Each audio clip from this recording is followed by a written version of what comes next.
approaching the year end, there's this gap between Christmas and the 1st of January where somehow we know it's time to assess something or other.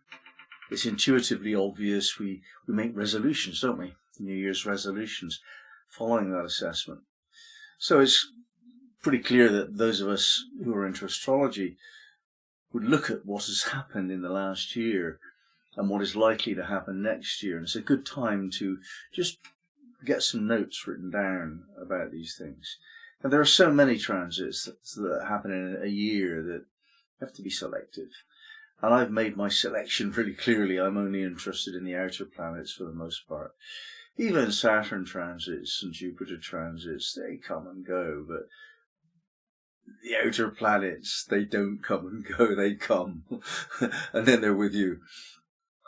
I'm hyperbolizing here, but if you haven't understood what's going on in terms of your outer planet transits, then the whole backdrop of your life is just not understood. And so the details, even the important facts like Saturn and Jupiter transits, they're just not contextualized because you haven't got the outer planet transits worked out. So it stands to reason, really, you have to know exactly what the outer planets are doing and where you are in their cycle, because they've got the overarching narrative of your life. They're the deeply unconscious energies within you that are guiding you in certain directions that you don't really control very well. The other planets you can internalize much more into consciousness and you can make a decision about where you're going with those. But with the outer planets, you're much more on the tides of change and you're just trying to keep afloat. Anyway, what I do is make a note really clearly of where I'm coming from and where I'm going to in terms of the outer planet transits. Now, this whole thing of from A to B is central to my way of being. I want to know exactly where I am right now. That's where I'm coming from. In the future, this moment will be my past, of course. So if I know exactly where I am right now, point A, then I'm stronger than I would be if I didn't know. I'm never really confused about where I am. I do this almost daily exercise of self-assessment. Am I on track? I've got a Capricorn ascendant, that's what we do. Now, if you know where you are and you know where you're going, A and B, then the line is so simple. It might be circuitous, you might go the pretty way, as it were, but you know where you're going and you know where you're coming from. So that A to B thing is really central to my keeping on track in life.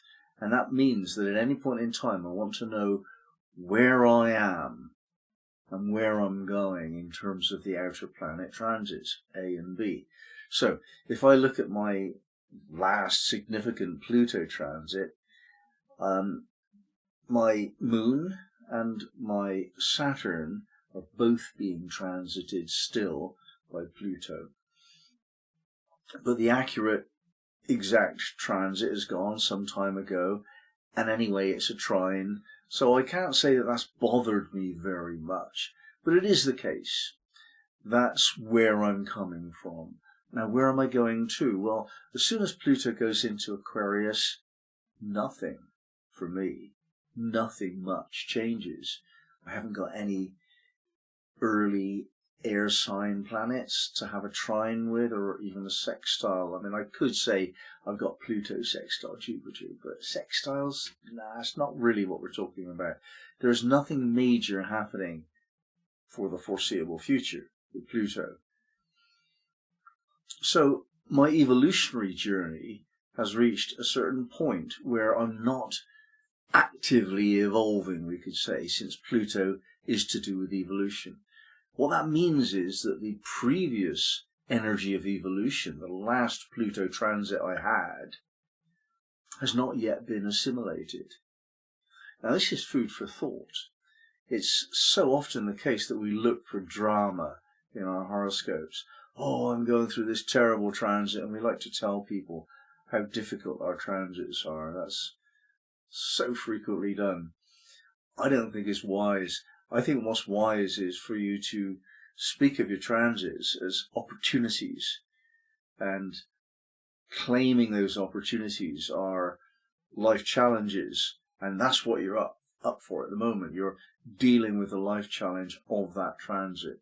So for me, it's interesting to notice that Pluto trines are very often unconscious. Trines often are.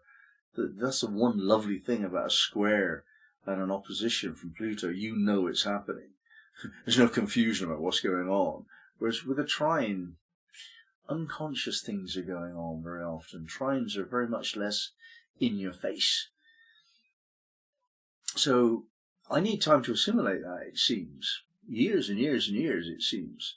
So I'm waiting for the time when I can look back on this era that's just shifting in the next few weeks, really, when Pluto goes into Aquarius again. And I won't really know what's happened until after. So that's where I am on the evolutionary scale.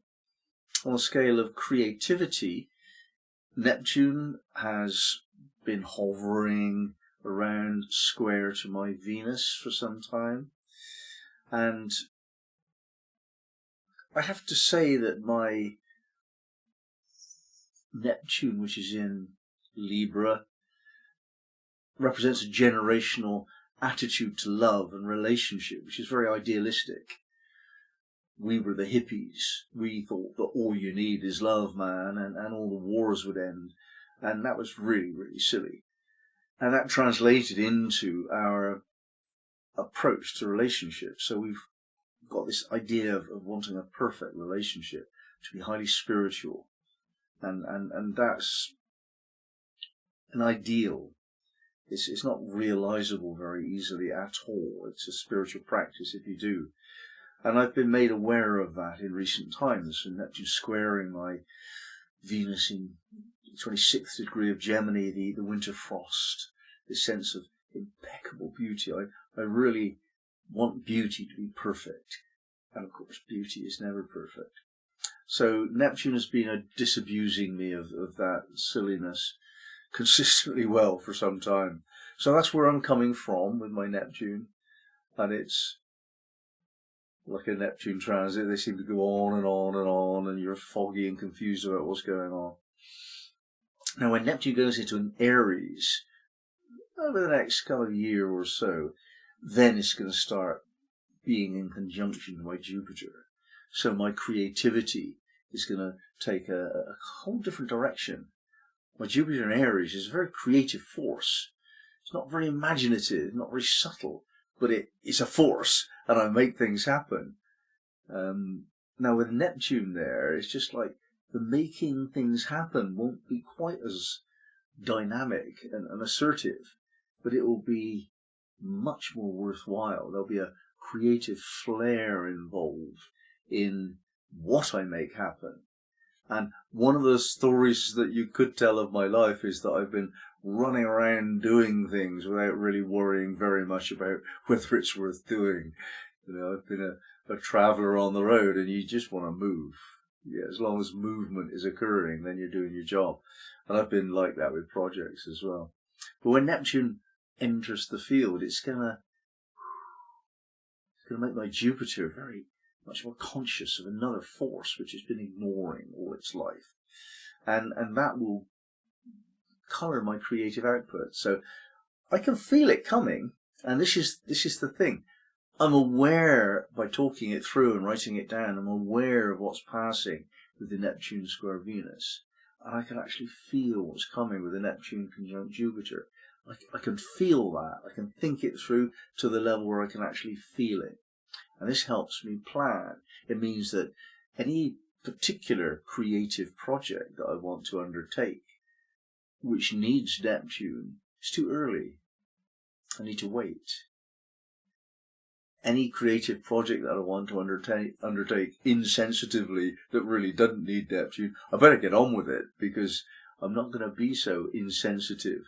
And there's quite a few advantages, says Jupiter in Aries, to being insensitive. When you want to get the job done, you got to break some eggs, and people don't like that.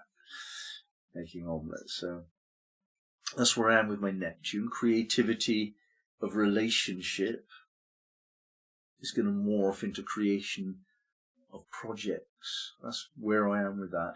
With Uranus, that's more central. Uranus is in the middle of my stellium in Taurus, having crossed the Sun-Mars conjunction. It's revisiting Mars briefly, and then it moves on to conjunct my moon a bit later on. And I find that idea challenging. The Sun-Mars crossed by Uranus was very exciting indeed.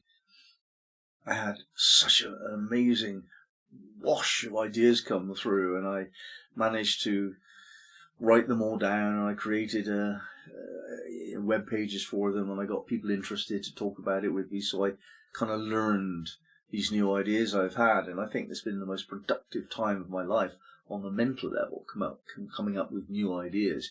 And it has to do with freedom.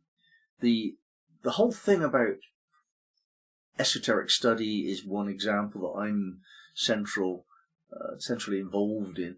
But anything, study involves picking up on somebody else's ideas, and then you can morph it into a collection of ideas from other people and get pieces of paper from examination bodies so that you get more money in life. You could go one step further and you could morph that information plus a few comments of your own, an angle. You could do all of that. But unless you're totally free of all of the constraints of what ideas went before, then you can't have an original thought. It is said, I don't believe it, that there is nothing new under the sun. And this is the idea. It's very, very hard to build anything new out of your own imagination, because we're building on what has gone before. And that's very fulfilling to do that, to shape previous ideas into a modern version. That's what I've done with the Sabian Symbols. I've taken original thought and I've just shaped it into a 21st century languaging, coming from a Sufi perspective. It's my spin, but it's essentially the work of Elsie Wheeler, Mark Edmund Jones, Dane Rudyard. These guys did that. But there are some new ideas of mine that nobody's thought before. That's such an exciting thing to do, is to have a new idea that nobody's come up with. And that's happened during my Uranus transit of my Sun, mainly. When it crossed into focusing more on the Mars, I was vigorous physically. I cleaned a big area of bramble. I really wanted to wrestle with the nature, and I did physical work tirelessly. That was really good. And now it's moving towards, it's moving towards the moon for a while, back towards Mars. I'll deal with that again, no doubt, do some more weeding, and then it's going towards the moon. That's the major focus in my imagination now. The Uranus is going to approach and cross my moon this year. Uranus moon transits by conjunction. Sounds exciting, but Taurus moons don't like exciting. I don't want my home life to change and my sense of security and all that. I don't want that to change. I'm Taurus. I didn't want that to change ever. And yet Uranus is going to come along and insist, whether I like it or not. Now I have to see this as freedom. Here we come to the major point I'm trying to make with this analysis, is that Uranus is coming. No question. It is crossing my moon. No question. Something about my stubborn, deeply needy moon is going to be a bit upset about that.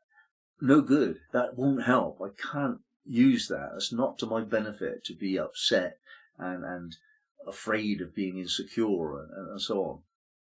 What is it that I can do then? Well, I can affirm freedom. I can look for freedom coming. And it's just like, okay, what's that? And it just so happens that there's some evidence already early on that next year is going to be a year where I'm visited by people. Now, I don't have visitors. I live alone and I like it that way. But I'm having visitors next year. Against my stubborn reluctance to do that. It's going to happen as it happens. that will be the Uranus transit, no doubt. And that will bring freedom, no doubt.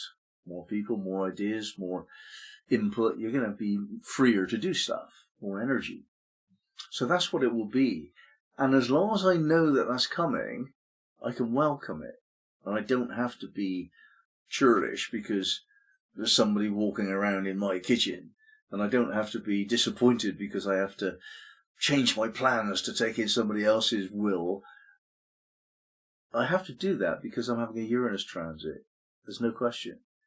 Might as well turn it into something to my advantage. Freedom. Okay, so what can I do with these visitors that I couldn't do without them? I can have conversations about different things, go to different places, have different, sense of expressing myself to them and meeting new ideas from them. So I can welcome that. Now, this new idea I have of what 2024 is going to be like is already very mature and profound.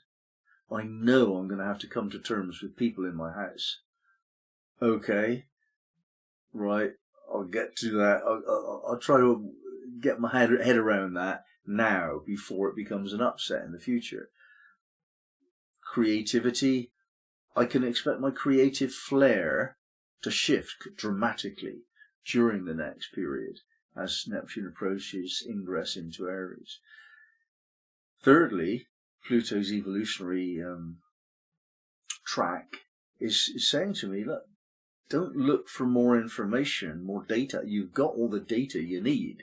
I gave it to you over the last few years. Assimilate it, mister.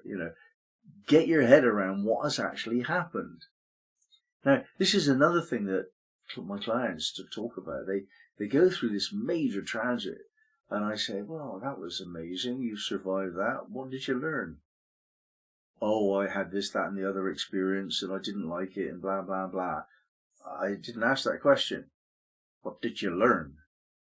What do you know now that you didn't know before? And you're acting upon it so that your life is taking a different track and you're evolving towards soul consciousness. What did you learn through this Pluto transit? Or how are you expressing greater freedom now that you've had your Uranus transit? Or are you more creative? Are you more engaged with that now you've had your Neptune transit? And I don't even know what I'm asking. Most people just ignore the greatest gift that we have as astrologers. Not only do we get offered superpowers like everyone else, we're told when and what superpower it is. Nobody else is told that. Only astrologers who understand this. Understanding your outer planet transits, seeing them as gifts, or at least offerings of superpowers. And you can either grow up and claim it by dealing with that which has prevented you from having it before, full on, bravely, and then practicing until you got it right, and then affirming that you are now the owner of this superpower. That's required, of course. You apply that to every single outer planet transit you got. You turn into a master of everything that you want to master, because you do it all the time, again and again and again, for a lifetime. Astrology is not something you take up for the weekend or a year or two. It's something that you do for the rest of your life. And even when you've done it for 40 years, you still don't know very much. It's one of those beautiful subjects that fascinates you forever, and you never get to understand it. What more could you want with the kind of mind that's interested in astrology? We want never to be satisfied with our knowledge, because it always becomes more complex, more subtle, more meaningful, whatever it is for you. For me, it's actually become more simple. I don't care about anything but outer planet transits anymore. So, end of the year, self-analysis, self-inspection, looking back on what transits you've been having, looking forward in terms of what transits you're going to have, and know that you're in that position in life. Knowing that is so empowering, and it's very deeply rewarding on the level of emotional security and stability. You know what's going on for you. It's wonderful.